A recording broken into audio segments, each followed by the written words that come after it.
33 লক্ষ পরিবার এবং বিনিয়োগকারীর পক্ষ থেকে আপনারা অবিলম্বে একটা স্বাধীন তদন্ত কমিশন করবেন।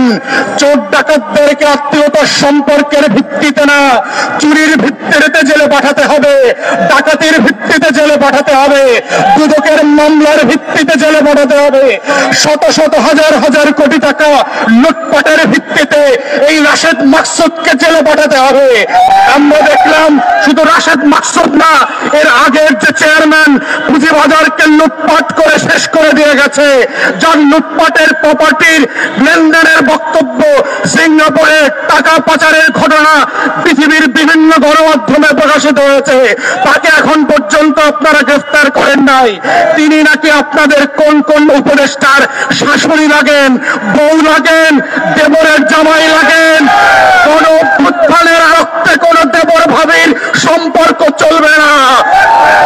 কোন অভ্যুত্থানের রক্তের একটাই সম্পর্ক, সেটা হচ্ছে ন্যায্যতার সম্পর্ক, সেটা হচ্ছে ইনসাফের সম্পর্ক, সেটা হচ্ছে বৈষম্যহীন পুঁজি বাজার গঠনের সম্পর্ক।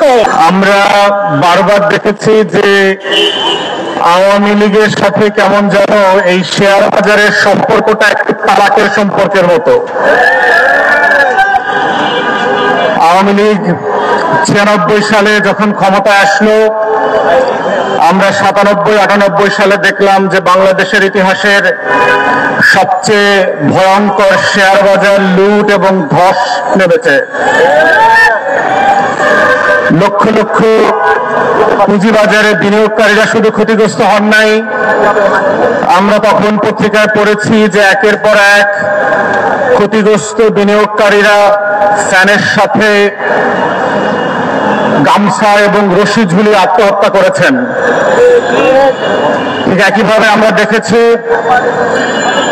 2009 সালে দিল্লির সমর্থন নিয়ে এই ফ্যাসিবাদীরা যখন ক্ষমতায় আসলো, তার 1-2 বছরের ভিতরেই আবার শেখ পরিবারের ফ্যাসিবাদীদের আচার আচরণ ওই তালাকের সম্পর্কের মতো করে ফ্যাসিবাজারে করোনার মতো করে ঢুকে গেল এবং বাংলাদেশের প্রত্যেকটা শেয়ার মার্কেটকে করোনা ভাইরাসের মতো আক্রান্ত করে দিল। যেভাবে বাংলাদেশকে তারা গত 16 বছরে করোনা ভাইরাসের মতো আক্রান্ত করে লুটে পুটে ছিন্নমূলের মতো করে ছেড়ে চলে গেছে, ঠিক একইভাবে এই 33 লক্ষ পুঁজিবাজার বিনিয়োগকারী পরিবারকে রাস্তায় বসিয়ে দিয়ে বছরে বছরে $16 বিলিয়ন করে লুটপাট করে ইউরোপ আমেরিকাতে হাজার হাজার